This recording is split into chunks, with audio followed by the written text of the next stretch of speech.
അസ്സലാമു അലൈക്കും വറഹ്മത്തുള്ളാഹി വബറകാതുഹു. അൽഹംദുലില്ലാ വസ്സലാത്തു വസ്സലാമു അലാ റസൂലില്ലാ. പ്രിയനിറഞ്ഞ ശ്രോതാക്കളെ, റമളാനിൻ്റെ ഈ അനുഗ്രഹീത ദിവസങ്ങളിൽ മുഹമ്മദ് നബി സല്ലല്ലാഹു അലൈഹി വസല്ലമയുടെ ജീവിതം ഓർക്കുകയും ആ ജീവിതത്തിൽ നിന്നുള്ള പാഠങ്ങൾ ഉൾക്കൊണ്ട് നമ്മുടെ ജീവിതത്തിൽ മാറ്റങ്ങൾ സംഭവിക്കുന്നതും വലിയ ഒരു അനുഗ്രഹമാണ്.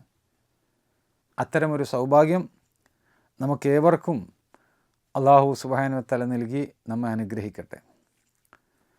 സഹോദരങ്ങളെ, മുഹമ്മദ് നബി സല്ലല്ലാഹു അലൈഹി വസല്ലമയുടെ മക്കയിലെ പ്രബോധന കാലഘട്ടത്തിൽ അവിടുത്തെ സാഹചര്യങ്ങൾ ദിനം പ്രതി കൂടുതൽ ഭീകരമായി.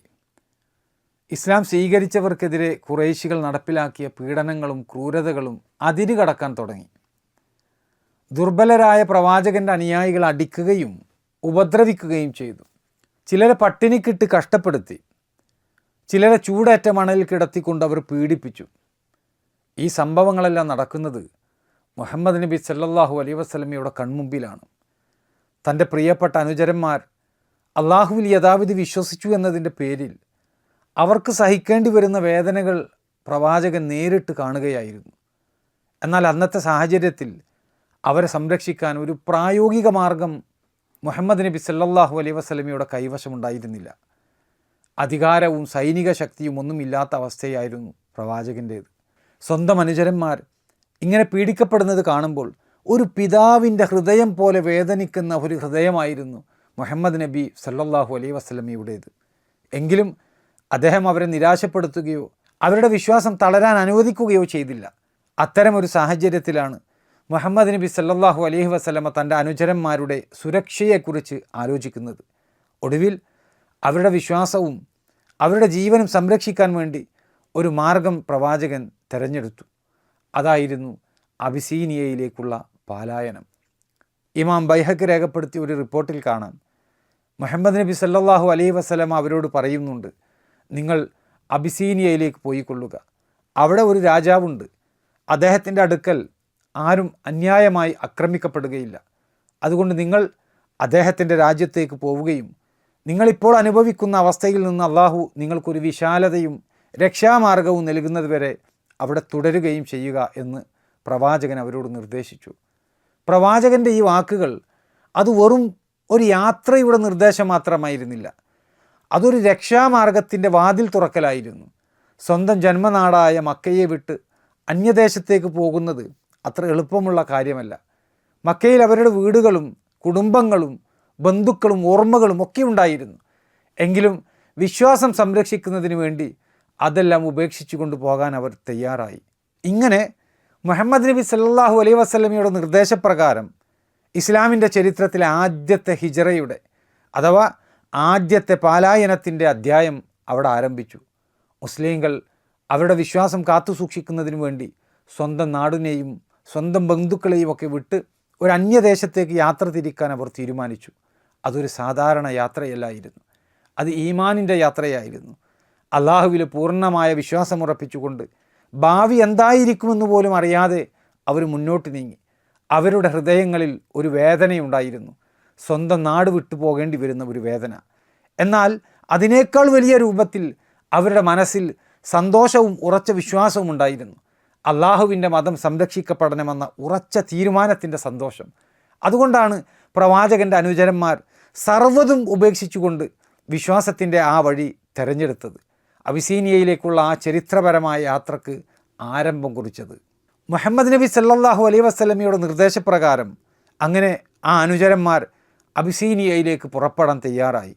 അവരെ ആ യാത്രയിലേക്ക് പ്രേരിപ്പിച്ചത് ലൗകികമായ ഒരു നേട്ടമല്ല, മറിച്ച് മക്കയിലെ പ്രയാസങ്ങളിൽ നിന്ന് രക്ഷപ്പെടാനും സ്വന്തം വിശ്വാസം സംരക്ഷിക്കാനും വേണ്ടിയായിരുന്നു അവരങ്ങനെ ചെയ്തത്.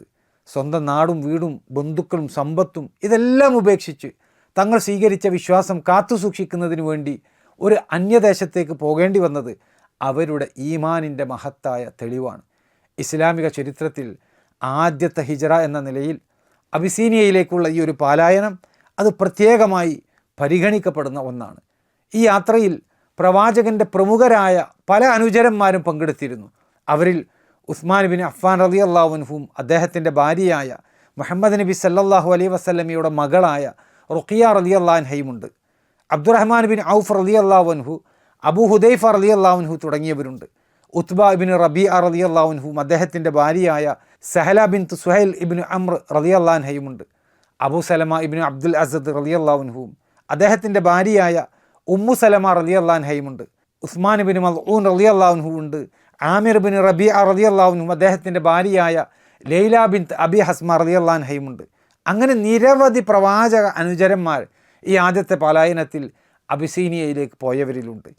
അവരുടെ വിശ്വാസം കാത്തുസൂക്ഷിക്കുന്നതിന് വേണ്ടി അവർ ആരംഭിച്ച ഈ യാത്ര പിന്നീട് ഇസ്ലാമിക ചരിത്രത്തിൽ വലിയ മാറ്റങ്ങൾക്ക് വഴിയൊരുക്കിയ ഒരു മഹത്തായ അധ്യായമായി മാറി. അള്ളാഹുവിൻ്റെ അനുഗ്രഹമെന്നോണം കച്ചവട ചരക്കുകളുമായി അബിസീനിയയിലേക്ക് പോകുന്ന 2 കപ്പലുകൾ അവർക്ക് അന്നേരം ലഭിച്ചു. ആദ്യ സംഘത്തിൽ 15 പേരായിരുന്നു ഉണ്ടായിരുന്നത്. 11 പുരുഷന്മാരും 4 സ്ത്രീകളും അടങ്ങുന്ന സംഘം. പ്രവാചകത്വത്തിൻ്റെ 5-ാം വർഷം റജബ് മാസത്തിലാണ് അവർ ഈ യാത്ര ആരംഭിച്ചത്. വിശ്വാസം സംരക്ഷിക്കുന്നതിന് വേണ്ടി സ്വന്തം നാട് വിട്ട് പുറപ്പെട്ട ഈ ചെറിയ സംഘം ഇസ്ലാമിക ചരിത്രത്തിലെ ഒരു വലിയ അധ്യായത്തിന് തുടക്കമിട്ടവരായി മാറി. അബിസീനിയയിൽ എത്തിച്ചേർന്നപ്പോൾ അവർ അവിടുത്തെ ഭരണാധികാരിയെ ഏറ്റവും നല്ല അയൽക്കാരനായി അനുഭവിച്ചു. അവരുടെ മതകാര്യങ്ങളിൽ അവർക്ക് പൂർണ്ണ സുരക്ഷയുണ്ടായി. ആരുടെയും ആക്രമണ ഭീഷണിയില്ലാതെ, വെറുപ്പുളവാക്കുന്ന ഒരു വാക്കുപോലും കേൾക്കാതെ അവർ അവിടെ സമാധാനത്തോടെ അള്ളാഹുവിനെ ആരാധിച്ച് കഴിഞ്ഞുകൂടി. എന്നാൽ അവരുടെ ആ താമസം അത് അധികകാലം നീണ്ടു നിന്നില്ല. മക്കയിലെ സാഹചര്യങ്ങളിൽ മാറ്റമുണ്ടായി എന്ന ഒരു കള്ളവാർത്ത അവരുടെ ചെവിയിലേക്ക് എത്തി. ആ വാർത്ത കേട്ടതിനെ തുടർന്ന് തൊട്ടടുത്ത റമദാൻ മാസത്തിൽ അവർ വീണ്ടും മക്കയിലേക്ക് മടങ്ങി.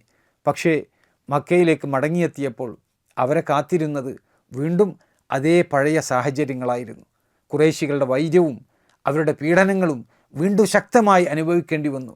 ഇസ്ലാം സ്വീകരിച്ചവരെ അടിച്ചമർത്താനും അവർ സ്വീകരിച്ച വിശ്വാസത്തിൽ നിന്ന് പിന്തിരിപ്പിക്കാനും ഖുറൈശികൾ എല്ലാ മാർഗങ്ങളും പരീക്ഷിച്ചു. ഈ അവസ്ഥ കണ്ട മുഹമ്മദ് നബി സല്ലല്ലാഹു അലൈഹി വസല്ലം തൻ്റെ അനുചരന്മാരുടെ സുരക്ഷയും അവരുടെ വിശ്വാസത്തിൻ്റെ സംരക്ഷണവും മുൻനിർത്തി വീണ്ടും അവരോട് അബിസീനിയയിലേക്ക് പോകാൻ നിർദ്ദേശിച്ചു.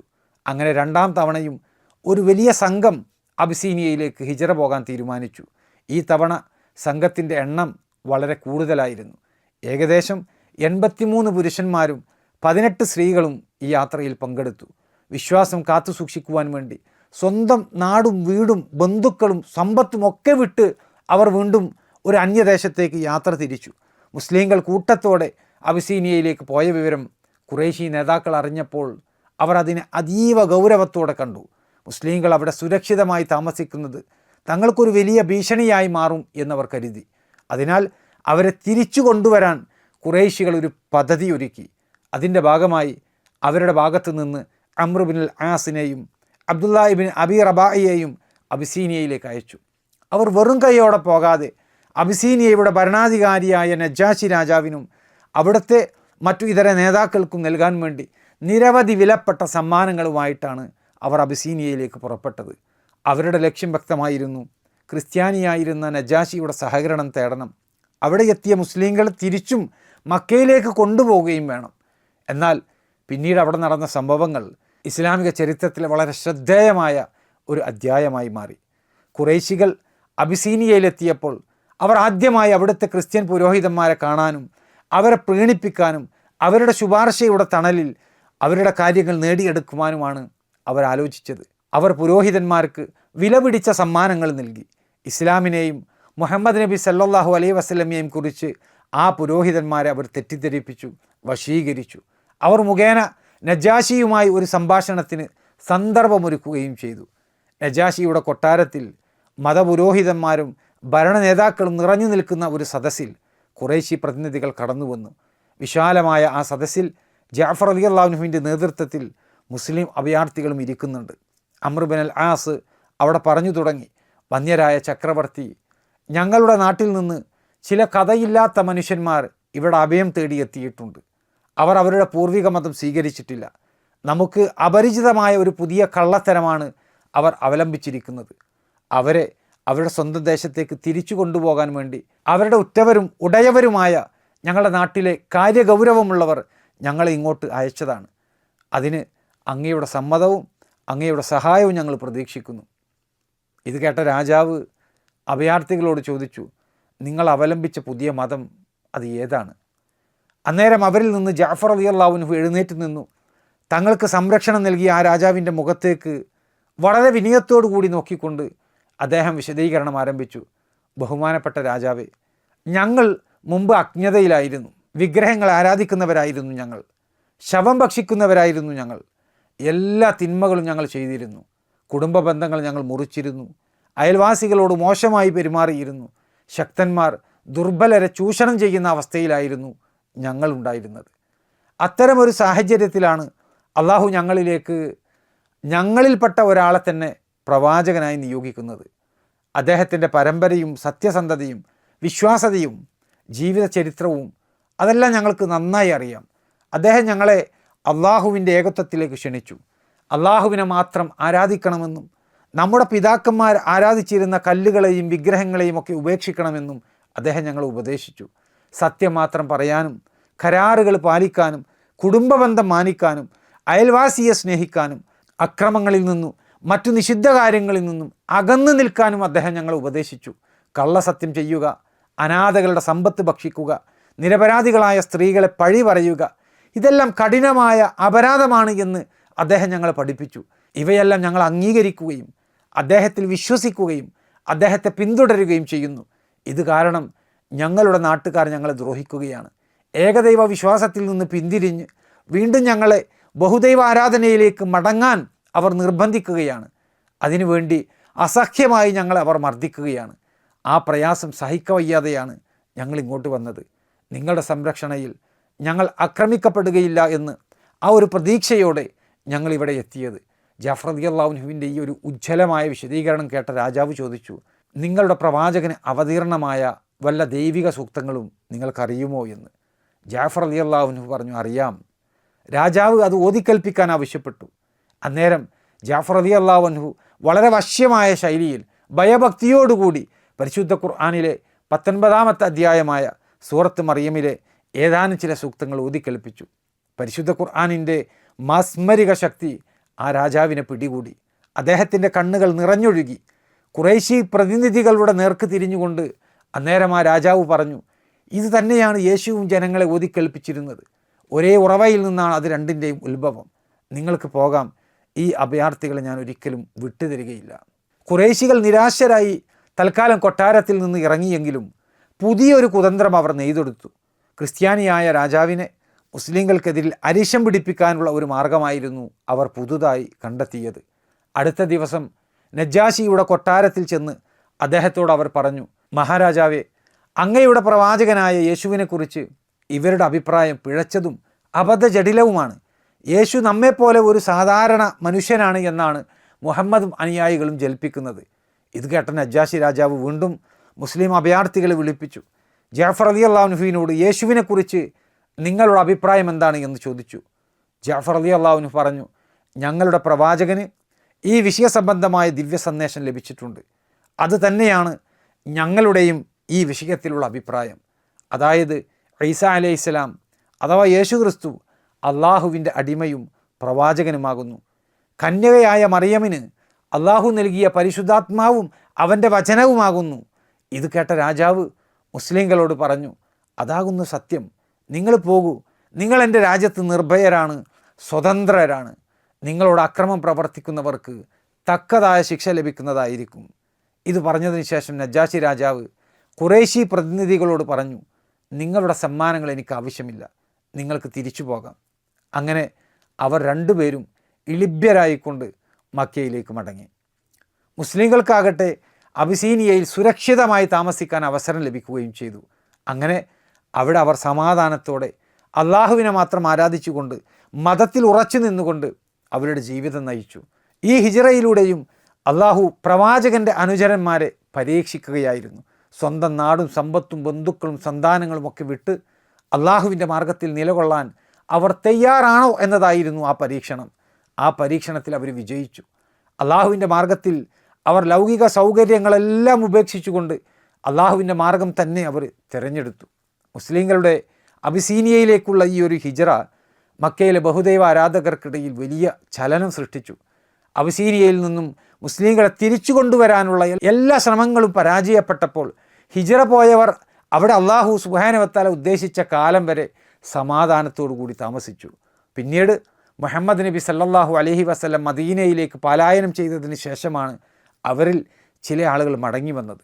ബദർ യുദ്ധത്തിന് തൊട്ടു മുമ്പായി 33 പുരുഷന്മാരും 8 സ്ത്രീകളും മദീനയിലേക്ക് തിരിച്ചെത്തിയിട്ടുണ്ട്. മറ്റുള്ളവർ ജാഫർ റളിയല്ലാഹു അൻഹുവിൻ്റെ നേതൃത്വത്തിൽ പിന്നീടാണ് മടങ്ങി വന്നത്. അതായത് ഖൈബർ യുദ്ധ വിജയത്തിന് ശേഷം ഹിജ്റ 7-ാം വർഷത്തിലാണ് അവർ മദീനയിലേക്ക് മടങ്ങി വരുന്നത്. അതേ വർഷത്തിൽ തന്നെയാണ് നജ്ജാശി രാജാവിൻ്റെ മരണവും സംഭവിക്കുന്നത്. നജ്ജാശി മരണപ്പെടുന്നതിന് മുമ്പ് തന്നെ അള്ളാഹു അദ്ദേഹത്തിന് ഇസ്ലാമിൻ്റെ മാർഗത്തിലേക്ക് കടന്നു വരാനുള്ള സൗഭാഗ്യം നൽകിയിരുന്നു.